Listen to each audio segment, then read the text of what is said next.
صلوا علیہ وآلہ۔ رسول اللہ صلی اللہ علیہ وسلم نے فرمایا کہ ایک روز موسیٰ علیہ السلام نے کھڑے ہو کر بنی اسرائیل میں خطبہ دیا تو آپ سے پوچھا گیا کہ لوگوں میں سب سے زیادہ صاحب علم کون ہے؟ انہوں نے فرمایا کہ میں ہوں۔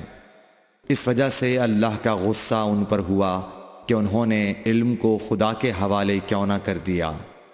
تب اللہ نے ان کی طرف وحی بھیجی کہ میرے بندوں میں سے ایک بندہ دریاؤں کے سنگم پر ہے جہاں فارس اور روم کے سمندر ملتے ہیں، وہ تجھ سے زیادہ عالم ہے۔ موسیٰ علیہ السلام نے کہا کہ اے پروردگار، میری ان سے ملاقات کیسے ہو؟ حکم ہوا کہ ایک مچھلی زنبیل میں رکھ لو، پھر جہاں تم اس مچھلی کو گم کر دو گے تو وہ بندہ تمہیں وہیں ملے گا۔ تب موسیٰ علیہ السلام چلے اور ساتھ اپنے خادم یوشع بن نون کو لے لیا اور انہوں نے زنبیل میں مچھلی رکھ لی۔ جب ایک پتھر کے پاس پہنچے، دونوں اپنے سر اس پر رکھ کر سو گئے اور مچھلی زنبیل سے نکل کر دریا میں اپنی راہ بناتی چلی گئی۔ اور یہ بات موسیٰ علیہ السلام اور ان کے ساتھی کے لیے بے حد تعجب کی تھی۔ پھر دونوں باقی رات اور دن میں جتنا وقت باقی تھا چلتے رہے۔ جب صبح ہوئی، موسیٰ علیہ السلام نے خادم سے کہا، ہمارا ناشتہ لاؤ، اس سفر میں ہم نے کافی تکلیف اٹھائی ہے۔ اور موسیٰ علیہ السلام بالکل نہیں تھکے تھے، مگر جب اس جگہ سے آگے نکل گئے جہاں تک انہیں جانے کا حکم ملا تھا، تب ان کے خادم نے کہا کہ کیا آپ نے دیکھا تھا کہ جب ہم صخرہ کے پاس ٹھہرے تھے تو میں مچھلی کا ذکر بھول گیا؟ بقول بعض صخرہ کے نیچے آب حیات تھا، وہ اس مچھلی پر پڑا اور وہ زندہ ہو کر بقدرت الہی دریا میں چل دی۔ یہ سن کر موسیٰ علیہ السلام بولے کہ یہ ہی وہ جگہ ہے جس کی ہمیں تلاش تھی، تو وہ پچھلے پاؤں واپس ہو گئے۔ جب پتھر تک پہنچے تو دیکھا کہ ایک شخص کپڑا اوڑھے ہوئے موجود ہے۔ موسیٰ علیہ السلام نے انہیں سلام کیا۔ خضر نے کہا کہ تمہاری سرزمین میں سلام کہاں؟ پھر موسیٰ علیہ السلام نے کہا کہ میں موسیٰ ہوں۔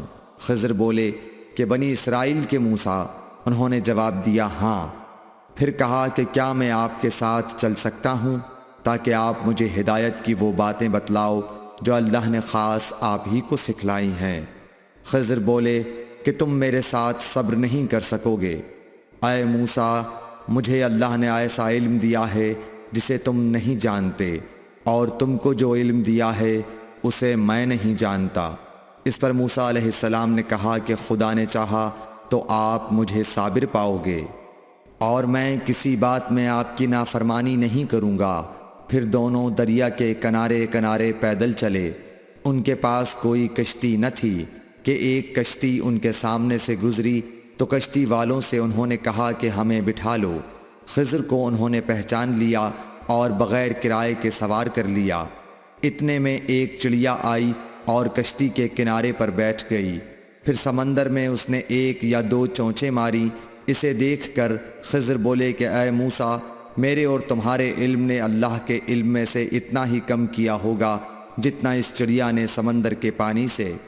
پھر خضر نے کشتی کے تختوں میں سے ایک تختہ نکال ڈالا۔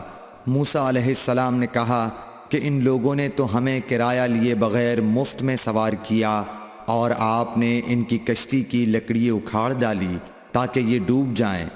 خضر بولے کہ کیا میں نے نہیں کہا تھا کہ تم میرے ساتھ صبر نہیں کر سکو گے؟ اس پر موسیٰ علیہ السلام نے جواب دیا کہ بھول پر میری گرفت نہ کرو۔ موسیٰ علیہ السلام نے بھول کر یہ پہلا اعتراض کیا تھا۔ پھر دونوں چلے۔ کشتی سے اتر کر ایک لڑکا بچوں کے ساتھ کھیل رہا تھا۔ خضر نے اوپر سے اس کا سر پکڑ کر ہاتھ سے اسے الگ کر دیا۔ موسیٰ علیہ السلام بول پڑے، کیا آپ نے ایک بے گناہ بچے کو بغیر کسی جانی حق کے مار ڈالا؟ غضب ہو گیا۔ خضر بولے کہ میں نے تم سے نہیں کہا تھا کہ تم میرے ساتھ صبر نہیں کر سکو گے؟ ابن عیینہ کہتے ہیں کہ اس کلام میں پہلے سے زیادہ تاکید ہے، کیونکہ پہلے کلام میں لفظ لکا نہیں کہا تھا، اس میں لکا زائد کیا، جس سے تاکید ظاہر ہے۔ پھر دونوں چلتے رہے، حتیٰ کہ ایک گاؤں والوں کے پاس آئے، ان سے کھانا لینا چاہا انہوں نے کھانا کھلانے سے انکار کر دیا۔ انہوں نے وہیں دیکھا کہ ایک دیوار اسی گاؤں میں گرنے کے قریب تھی۔ خضر نے اپنے ہاتھ کے اشارے سے اسے سیدھا کر دیا۔ موسیٰ علیہ السلام بول اٹھے کہ اگر آپ چاہتے تو گاؤں والوں سے اس کام کی مزدوری لے سکتے تھے۔ خضر نے کہا کہ بس اب ہم اور تم میں جدائی کا وقت آ گیا ہے۔ جناب محبوب کبریا رسول اللہ صلی اللہ علیہ وسلم فرماتے ہیں کہ اللہ موسیٰ علیہ السلام پر رحم کرے۔